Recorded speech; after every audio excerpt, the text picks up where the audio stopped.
त्योहार शाम के 6 बज चुके हैं, लेकिन ऐसा नहीं कि दिया बत्ती की तैयारी कर ले। देखो, लोगों के घर के बाहर तो दीपक सजने लगे हैं। हम ही लोग होते हैं जिनके यहाँ हर बार लेट दिए सजाए जाते हैं, और यहाँ सब हमारे कामचोर बहुए के कारण जमुना जी सोफे पर बैठी जोर जोर से चिल्लाती हुई बोल रही थी। उन्हें चिल्लाता देखकर उनके पति चमन जी बोल पड़े, अरे चुप करो ना भगवान, क्यों चिल्ला रही हो? लगी तो है बहू काम में, सुबह से एक पल भी चैन से नहीं बैठी है, और तुम हो कि उसे ही सुनाए जा रही हो। चिल्लाने की जगह तुम दिए बत्ती की तैयारी कर दो तो कम से कम उसे कुछ मदद तो मिलेगी। क्यों जी, बहू के होते हुए मैं क्यों काम करूंगी भला? उसे क्या इस घर में बिठाकर पूजा करने के लिए हो जो उसकी तरफदारी कर रहे हो?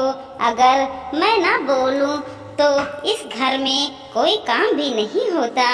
जमुना जी चमन जी को 2 बातें सुनाते हुए बोली, तुम जाने दो और तुम्हारी लीला जाने, मुझे तो माफ ही करो, पर कम से कम दिवाली के दिन घर में शांति तो रखो।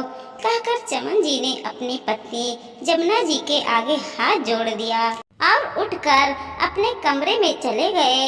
लेकिन जमुना जी ने अपना चिल्लाना दस्तूर जारी रखा। सूखा सामान बनाने में ही सुबह शाम लगा दी, लेकिन काम समय पर नहीं होता, हाथ नहीं जल्दी जल्दी चलते हैं। यह तो शुक्र मनाओ की मिठाइयाँ बाजार से आ जाती है, हमारा जितना काम नहीं करना पड़ता। वो जोर से अपनी बहू मीता को आवाज लगाते हुए बोली, अरे ओ बड़ी बहू, कहाँ रह गई? कान में तो रुई डालकर बैठी है क्या, जो मेरे चिल्लाने की आवाज तेरे कानों तक नहीं पहुँच रही है?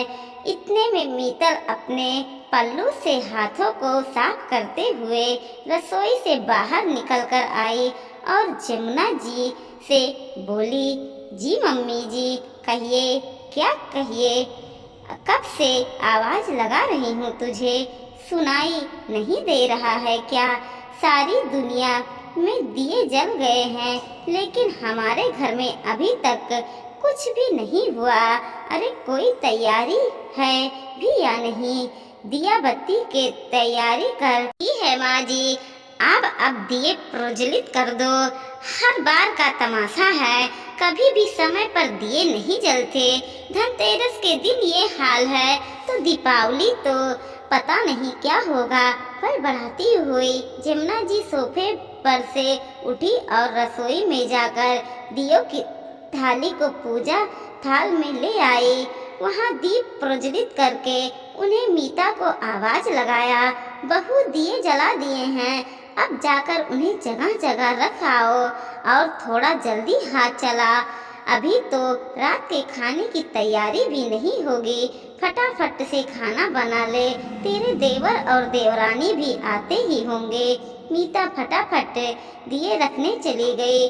तभी दिए अपने जगह पर रख ही रही थी कि इतने में देवर मोहित, देवरानी नेहा दोनों आ गए, जिन्हें देखकर जमुना जी बड़ी खुश हुई। मोहित और नेहा दोनों जाकर जमुना जी के पास ही बैठ गए। इतने में मीता दिए रखकर अंदर आई तो जमुना जी बोली, बड़ी बहू, जरा इन लोगों के लिए पानी तो लेकर आ। मीता रसोई में पानी लेने चली गई। ट्रे में दोनों के लिए पानी लेकर बाहर आई तो मोहित ने पूछा, भाभी आज खाने में क्या बनाया है? बहुत जोर से भूख लग रही है। बस भैया, अभी थोड़ी देर में खाना तैयार कर देती हूँ।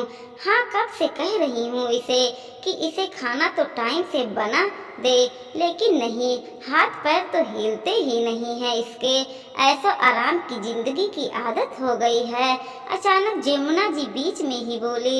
ये सुनकर नेहा मुस्कुरा दी। इसकी ये मुस्कुराहट किसी तीर के तरह जाकर मीना के सीने पर लग गई, पर वह कुछ भी ना बोली, चुपचाप रसोई में आ गई। भला त्योहार के दिन क्या घर में हंगामा करना? रसोई में आकर उसने खाना बनाना शुरू कर दिया तो जमुना जी बाहर से चिल्लाती हुई बोली, अब खाना बनाने में तो 1 घंटा लगेगा, इसको कम से कम जो सूखा नाश्ता बनाया है वो ही तो लाकर दे दे, इतनी अकल तो खुद की ही इस्तेमाल कर ले।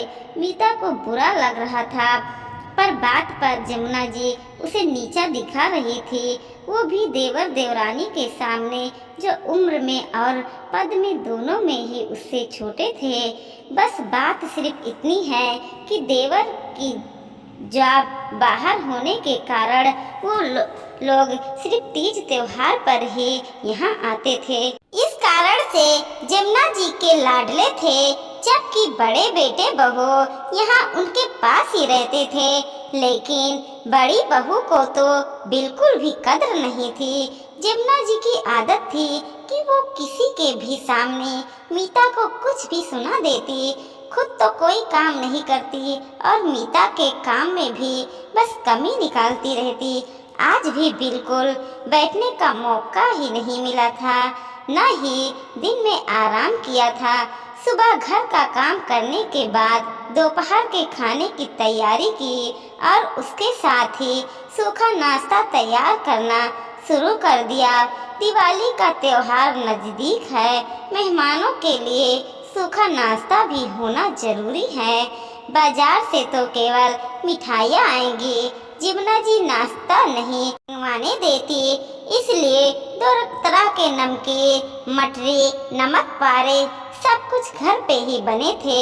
ये तो भी नहीं था, उसका मानना था कि वो 3-4 दिन के लिए तो आती है, इसमें भी उससे काम के लिए क्यों बोले।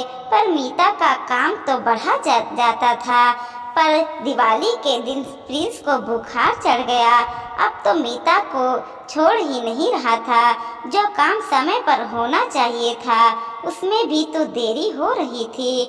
उस दिन मीता ने नेहा को कहकर, नेहा तुम दोपहर के लिए खाना तैयार कर लो, मैं प्रिंस को डॉक्टर को दिखा लाती हूँ। और प्रिंस को लेकर अस्पताल चली गई। आते आते उसे 4 बज गए, लेकिन जब वो लौट कर आई तो खाने के नाम पर सिर्फ दाल चावल बने हुए थे। पर मीता को इससे भी कोई परेशानी नहीं थी। इसमें थोड़े से दाल चावल प्रिंस को खिलाए और दवाइयाँ देकर उसे सुला दिया और खुद खाना लेकर खा लिया। बाद में वो रसोई में आकर शाम के लिए खाना की तैयारी में लग गए, लेकिन शाम को 6 बजने को आए। दिया बत्ती की तैयारी किसी ने नहीं की, उल्टा जमुना जी ने चिल्ला पड़ी, अरे बड़ी बहू देख, बाहर सबके घर के दिए प्रज्वलित हो गए हैं, दिए बत्ती की कोई तैयारी या नहीं। उनकी आवाज़ सुनकर मीता बाहर निकल कर आई। देखा तो जमुना जी और नेहा तैयार होकर बाहर हाल में आ चुकी थी। मीता ने कहा, माँ जी मैं अभी तैयार कर देती हूँ। क्या तैयार कर देती हूँ, कितने धीरे धीरे काम करती है। आज दिवाली का त्योहार है, बाहर रंगोली तक नहीं सजाई तूने, ऐसे स्वागत करेगी तू माँ लक्ष्मी का। रंगोली मीता ने एक नज़र नेहा की तरफ देखा, फिर कहा, मुझे लगा कि आप लोगों ने तैयारी कर ली होगी। भला हम क्यों करेंगी तैयारी, ये तेरा काम है, तुझे काम करेंगी। और अगर छोटी बहू के लिए कह रही है तो वो तो कभी कधार ही आती है, उसे क्या पता कौन सा सामान कहाँ रखा हुआ है। पर माँ जी, प्रिंस की तबीयत खराब हो रही थी, कम से कम मदद तो करवा ही सकते थे ना। बहू घर तू संभालती है, तुझे पता है कौन सा सामान कहाँ रखा हुआ है। छोटी बहू तो कभी कधार आती है, उससे भला क्या काम करवाना।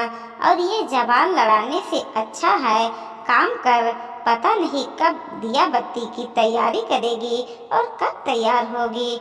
त्योहार के दिन भी समय से कोई काम नहीं करती, काम चोर कहेगी।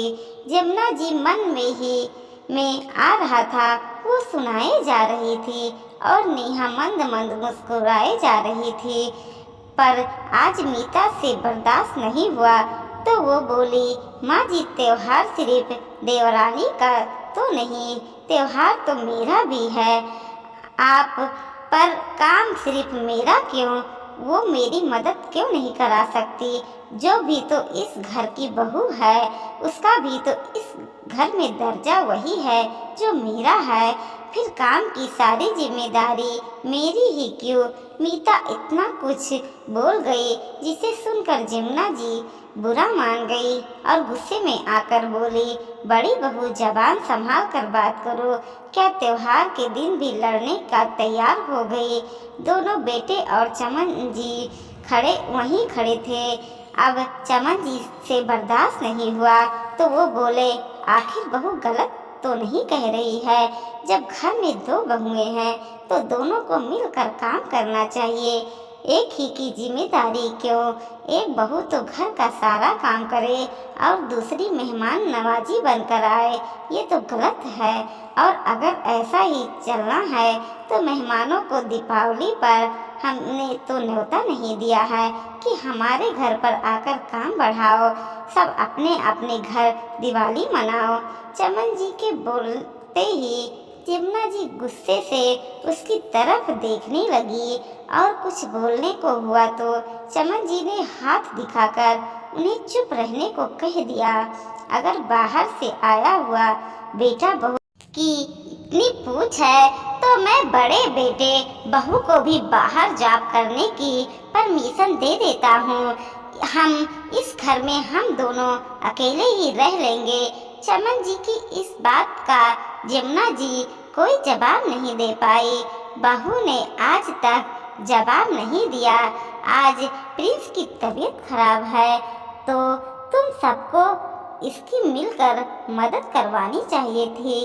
दीपावली पर तुम सबको खुश करने की जिम्मेदारी इसकी अकेले की नहीं है, चमन जी ने कहा तो इसके बाद दोनों बेटे दिए बत्ती की तैयारी के लिए चल गए। वहीं नेहा बाहर रंगोली बनाने के लिए, इधर जमुना जी पूजा की तैयारी के लिए चली गई। वह बड़ी बहू मीता तैयार होने, जबकि नन्हा सा प्रिंस अपने दादाजी के साथ खुश था।